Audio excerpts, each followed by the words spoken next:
Okay, so in this video, I want to walk through how we would do a hypothesis test for a difference when we have matched pairs. So we've talked about a difference from when we have two independent populations, but we haven't discussed matched pair hypothesis test using more classical methods. So we're going to look at this example, which is probably familiar to you by now, where recently competitive swimmers started to wear new designed wetsuit, and so competition committees were curious as to whether that new wetsuit was giving those swimmers an unfair competitive advantage. And the way that was assessed was, at least in this study, was they took 12 swimmers, they had them swim with a wetsuit and recorded their maximum velocity. They had them swim without that wetsuit, recorded their maximum velocity. So in the table, what we're looking at is for each of these 12 swimmers, what was their maximum velocity with the wetsuit, without the wetsuit, and then they looked at the difference. So for example, swimmer number one swam a little bit faster with the wetsuit. And so we're measuring these velocities in meters per second. So we've got a sample of 12 swimmers, and it seems like for each of these 12 swimmers, they did swim faster with the wetsuit. Was that difference significant enough? So let's see how we could run a hypothesis test in this setting. So step one is let's set up our hypotheses. So the null hypothesis, in this case, HO would be the claim that nothing interesting is happening. So in other words, the swimsuit makes no difference in a swimmer's performance in their swim time.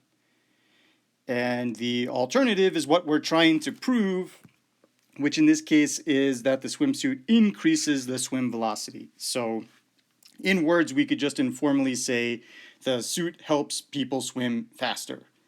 And of course, we're going to want to assess these claims with a statistic that we collect from this sample. So it's going to be useful to state these in terms of the right notation.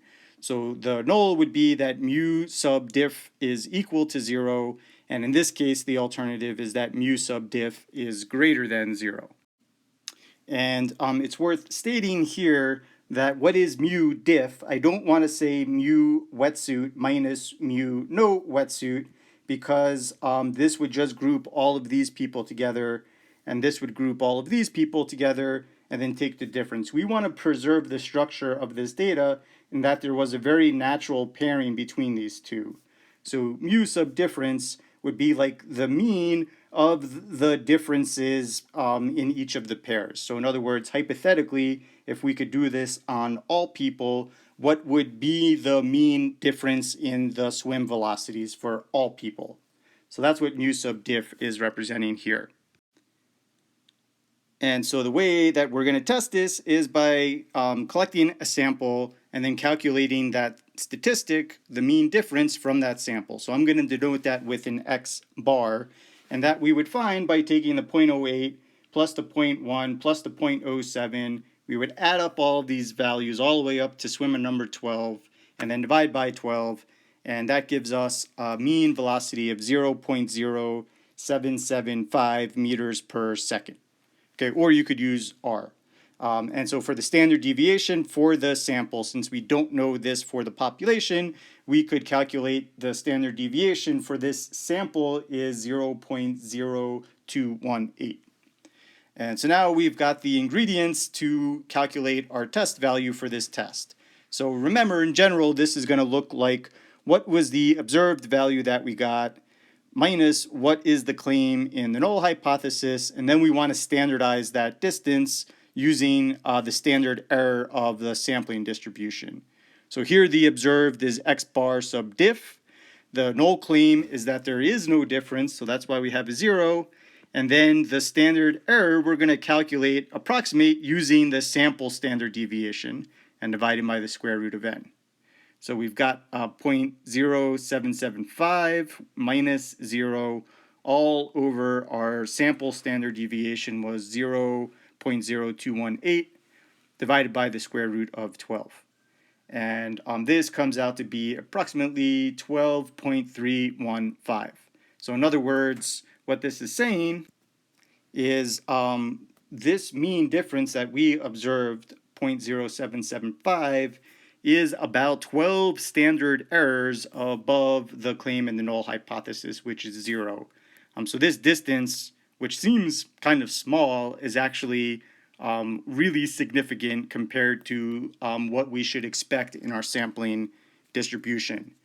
So now we can calculate the p-value for this corresponding to this test statistic using a t-distribution now, because we don't know what the population standard deviation is.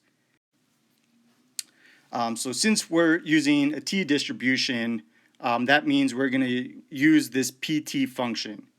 And we have a right-tailed test because of our alternative hypothesis. So we want to calculate the area to the right of 12.315 under a t-distribution with 11 degrees of freedom. So this 1 minus this is telling us that we're calculating the area to the right. And if you check this on R, then what you'll see is you actually get something like 4.45 times 10 to the minus 8. So we've got a whole bunch of decimals before we hit our first value. So I'm just going to approximate the p-value with it's essentially equal to 0. So then to make our conclusion, we're going to compare the p-value to the significance level, which in this case we were told is 5%. We're well below that 5% significance level, so this is a significant result. So in other words, we have significant evidence that the claim in the null hypothesis is wrong. So in other words, we have significant evidence that the claim that it makes no difference is incorrect.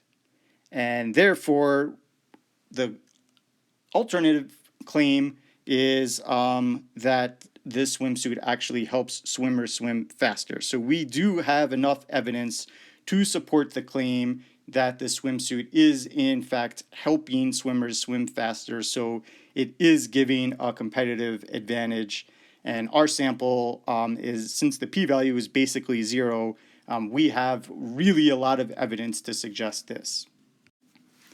So to summarize how we do a hypothesis test for a difference in means from matched pairs, we basically do the same hypothesis test as we would for one single mean, and the means that we're considering here would be our sample is actually a sample of differences, and we're making a claim about the population of all differences.